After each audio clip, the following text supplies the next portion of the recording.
Hello everyone, welcome to our English lesson. Сәлем баршаларыңызға біздің ағылшын тілі сабағына қош келдіңіздер.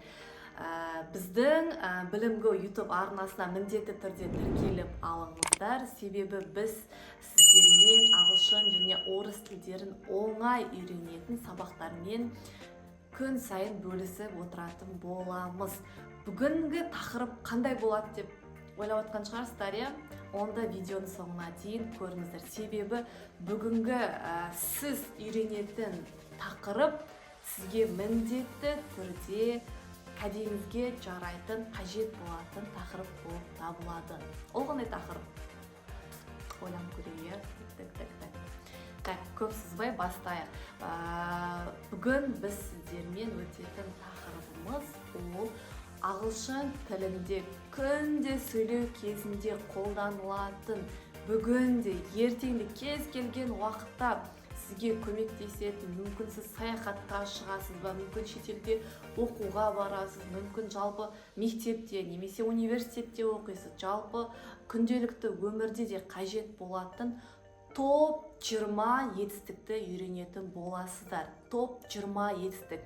Дәл осы 20 етістікті сіздер біздің видеоның соңына дейін міндетті түрде үйреніп, сөйлем құрастырып, ол етістіктерді сөйлеу кезінде қолданай алатындай дәрежеге жетесіздер. Ол үшін бізбен бірге болыңыздар.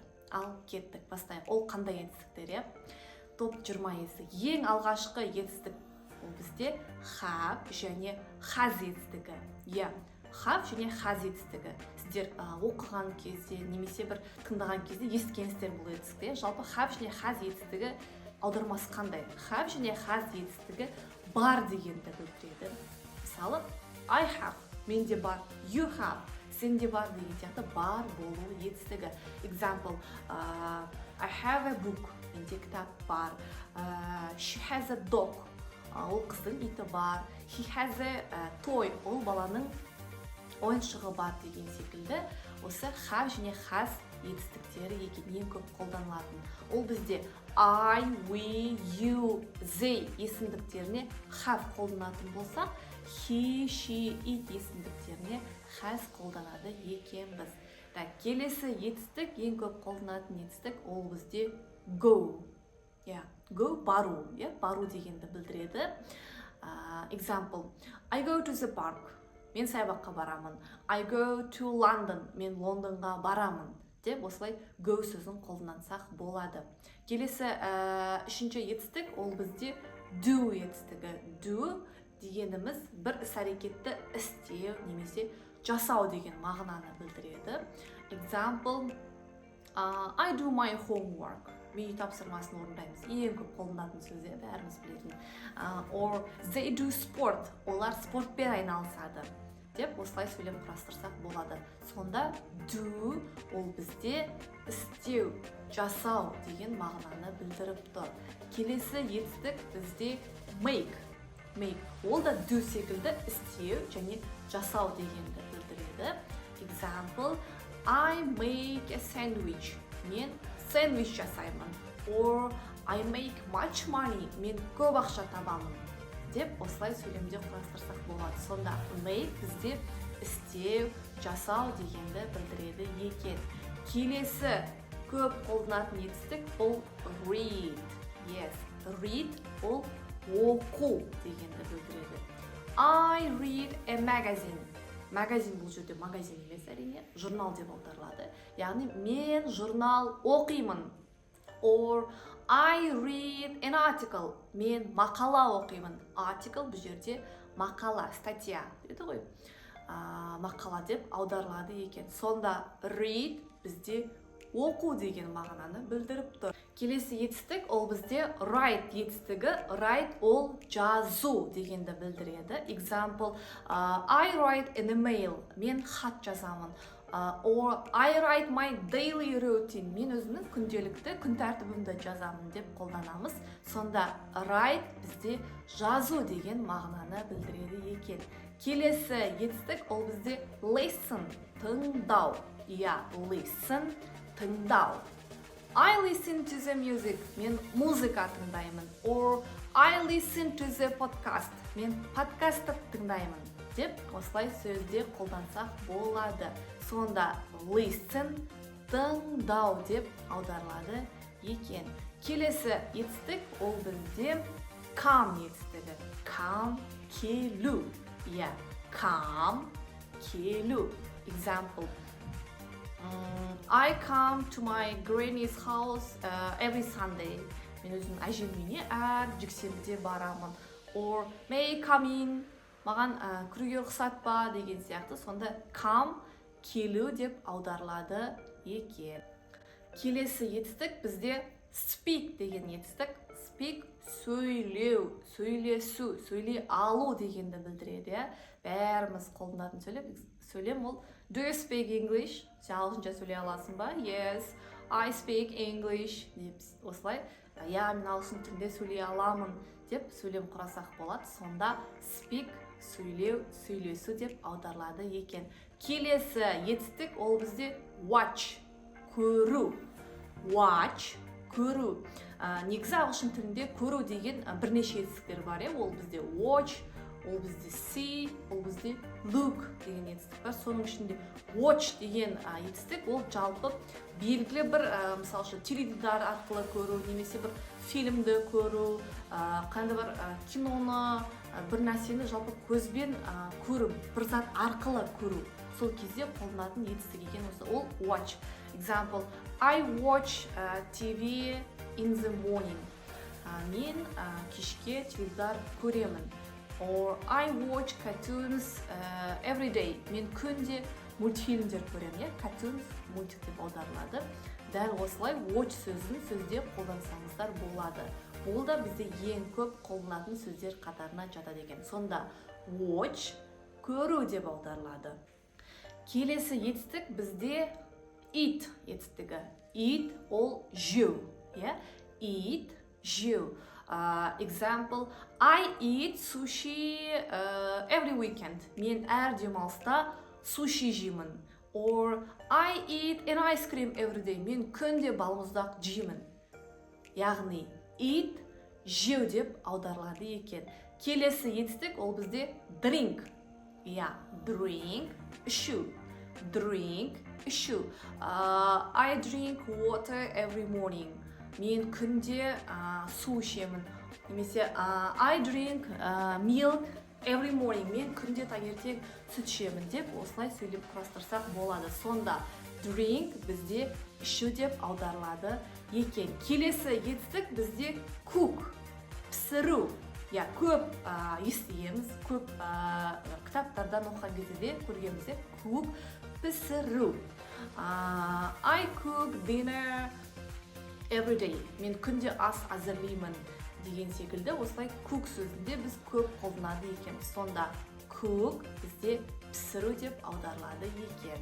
Келесі етістік ол бізде want етістігі. Want ол қалау. Бір нәрсені қалау. Хотеть дейді ғой. Қалау.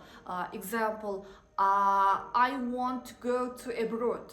Мен шетелге барғым келеді. Or I want to eat cake.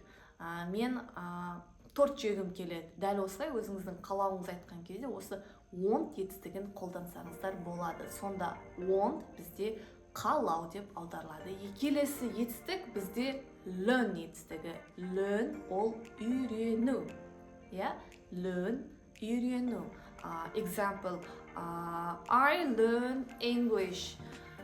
Or I learn French. Or I learn dancing. Мен ағылшын тілін үйренемін. Мен француз тілін үйренемін. Немесе мен биді үйренемін деп осылай бір нәрсені үйрену кезінде қолданатын сөз ол learn екен.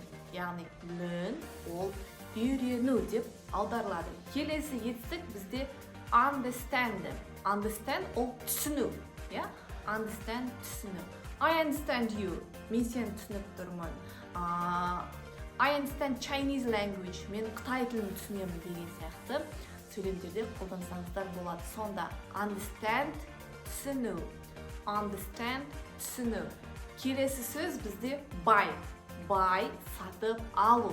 Ең көп мынау дүкенге барған кезде немесе бір саяхатқа барған кезде көп қолданасыздар осы сөзді. Buy сатып алу. Мысалы I buy food every day. Мен күнде мынау азық түлік сатып аламын.